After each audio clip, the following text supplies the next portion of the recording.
Bahasan tentang masalah rezeki ini teman-teman sekalian, saya susun juga sebuah tulisan karena saya melihat banyaknya umat Islam, ruang lingkup di Indonesia saja, tempat yang kita tinggal. Allahu a'lam apakah seluruh muslimin mengalami hal yang sama. Tapi saya lihat di sekeliling saya, banyaknya umat Islam yang tidak memahami apa itu rezeki. Mereka hanya terfokus rezeki itu ke masalah duit, pakaian, makanan, rumah, kendaraan, hanya sekitar materi saja. Dan banyak hal yang lain yang mereka tidak anggap rezeki. Padahal sebenarnya rezeki itu didefinisikan oleh para ulama dengan sangat luas. Segala sesuatu yang dibutuhkan oleh makhluk, dan makhluk di sini masuk di dalamnya manusia, jin, ya, malaikat, apa saja, tumbuh-tumbuhan, hewan-hewan, dalam melalui roda kehidupan. Jadi semua itu masuk dalam masalah rezeki, baik di dunia maupun di akhirat nantinya. Jadi ruang lingkup rezeki sangat luas, dan rezeki ini yang menyiapkan dan tidak pernah habis stoknya dalam menyiapkan hanya satu, Allah subhanahu wa ta'ala. Tidak pernah ada yang bisa menyiapkan kebutuhan seluruh makhluk non-stop dan tidak pernah habis stoknya kecuali Allah subhanahu wa ta'ala. Dan memang belum pernah ada yang mengikrarkan itu. Kita pada saat haus cuma tahu minum, pada saat lapar cuma tahu makan. Nggak ada duit berarti minta, ada duit tinggal beli makanan dan makan, selesai, laparnya hilang, istirahat. Kita tidak pernah berpikir sebenarnya dari mana semua itu.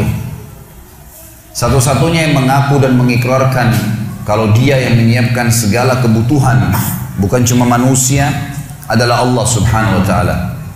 Kita akan sebutkan beberapa dalil yang berhubungan dengan masalah itu. Yang pertama teman-teman sekalian, surah Az-Zariyat, surah nomor 51 ayat 56 sampai 58. A'udzu billahi minasyaitonir rajim. Bismillahirrahmanirrahim. Wa ma khalaqtul jinna wal insa illa liya'budun. Ma uridu minhum min rizqin wa ma uridu minhum ay yut'imun. Innallaha huwar razzaqu dzul quwwatil matin. Artinya teman-teman sekalian, aku kata Allah tidak menciptakan jin dan manusia kecuali untuk menyembah, mengabdi kepadaku.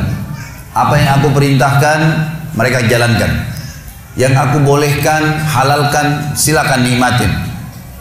Makanan, minuman, pergaulan, pendapatan, ekonomi, mendirikan sebuah negara, politik. Dan apa yang aku larang semua ditinggalkan. Apa yang aku haramkan dijauhi. Itu mana daripada sembah. Aku nggak ciptakan jin dan manusia kata Allah kecuali untuk menyembah kepadaku, mengabdi. Dan aku tidak pernah kata Allah, ini di ayat 56, ayat 57-nya, aku tidak pernah meminta kepada mereka balasan rezeki. Kasus misalnya aku menyiapkan untuk mereka makanan, daging hewan yang bisa disembeli, kemudian mereka makan. Aku tidak pernah minta diberikan sebagian daripada rezeki itu. Aku memberikan mereka makanan, minuman, pakaian. Allah tidak pernah minta diberikan kepada Allah sesajen, diberikan sesuatu, dikembalikan kepada Allah. Allah nggak minta. Kata Allah, ma uridu minhum min rizq. Saya tidak butuh dari mereka rezeki itu. Wa ma uridu minhum ayyut'imun. Saya juga tidak ingin minta makanan dari mereka. Lalu Allah tutup di ayat 58, dan ini saksi bahasan kita. Innallaha huwar razzaqu dzul quwwatil matin. Sesungguhnya Allah itu adalah Razzaq. Razzaq ini teman-teman sekalian dalam bahasa Arab masuk dalam lingkup luasnya semua kebutuhan. Kalau kita bicara masalah substansial kebutuhan, maka dikatakan razik. Sifat Allah juga razik. Kalau kita masuk ke dalam substansial kebutuhan, misalnya makanan saja, atau minuman saja, atau oksigen saja, atau cahaya saja, masuk substansial bisa dikatakan razik. Tapi kalau kita mengatakan sosok pencipta yang selalu menyiapkan segala kebutuhan secara global dan tidak pernah habis stoknya, maka bahasa Arabnya Razzaq. Dan Allah mengatakan innallaha huwar razzaq. Allah itu adalah Razzaq, pemberi rezeki yang tidak pernah habis stoknya, dzul quwwatil matin, sebaik-baik tempat untuk bersandar. Saya kasih contoh teman-teman sekalian supaya lebih jelas realita lapangannya. Rezeki masuk dalamnya cahaya. Saya sudah pernah jelaskan pertemuan kita semalam, kalau seandainya tidak ada cahaya lampu ini sekarang, kalau siang hari nggak ada cahaya matahari, Anda pasti tidak akan bisa melihat saya. Saya juga tidak bisa melihat, setajam apapun pandangan mata kita, senormal apapun mata kita tidak bisa melihat. Karena cahaya ini ada, maka akhirnya kita bisa melihat. Cahaya ini adalah sebuah rezeki. Hidung kita menarik oksigen dengan gratis. Dan saking biasanya kita menghirup oksigen supaya bisa hidup, maka kita menganggap biasa. Padahal sebenarnya kalau orang sesak nafas, kemudian dia membayar di rumah sakit tabung oksigen, naudzubillah, dia harus bayar berapa juta. Kuping kita menangkap suara, anggota tubuh kita mencerna makanan yang kita makan. Kita cuma tahu mengunyah. Sistem sudah diciptakan, gigi kita, lidah merasa, kemudian gigi kita menghancurkan, kemudian kita telan di tenggorokan kita. Lalu setelah ditelan kita sudah tidak pernah tahu lagi mau kemana tuh makanan. Diproses secara alami. Dari mana proses ini? Kemudian yang dibutuhkan oleh tubuh maka akan masuk, diambil oleh tubuh kita sebagai nutrisi, dan yang tidak dibutuhkan keluar dalam bentuk kotoran. Kita tidak pernah tahu air yang kita minum yang mana jadi darah kita dan yang mana dari air, jadi air seni kita. Kue yang kita makan, nasi yang kita makan, kita nggak pernah tahu yang mana jadi bagian anggota tubuh kita, yang mana jadi tija kita. Ya. Maka di sini ada sebuah sistem ya, yang diciptakan, dan ini tidak bisa ada manusia siapapun yang mengatakan dia yang buat itu. Mustahil ada makhluk yang bisa mengatakan itu. Karena kalau air dia minum, dia cuma bisa minum, haus dia minum. Mau hewan, mau jin, mau manusia, haus minum. Dan dia tidak pernah tahu dari mana komposisi air ini. Kenapa kok harus air? Kenapa enggak makan misalnya kalau lagi haus? Dari mana sistem itu? Harus terbawa kepada sistem itu. Maka Allah memperkenalkan dirinya, dialah yang menciptakan kalian, dia juga yang menyiapkan seluruh kebutuhan kalian, dan tidak pernah habis stok itu. Saya kasih contoh teman-teman sekalian. Saya tanya, Anda coba berpikir, merenungi di awal pertemuan kita ini. Pernah nggak teman-teman yang biasa interaksi sama pasar, menemukan pasar di Indonesia saja, di kota Anda masing-masing, pernah nggak menemukan ada pasar tidak ada sayur sama sekali? Atau buah habis sama sekali, tidak ada satupun jenis buah. Atau misalnya hewan yang biasa dimakan oleh manusia, ayam misalnya, pernahkah ayam itu habis? Penelitian teman-teman sekalian diadakan oleh sebagian ilmuwan muslim. Ini penelitian sederhana tapi betul-betul bobotnya luar biasa. Diadakan penelitian tentang populasi hewan, terutama yang paling banyak dikonsumsi oleh manusia. Ditemukanlah ayam. Ayam ini hewan yang paling banyak dimakan, karena hampir semua manusia memakannya, gitu kan.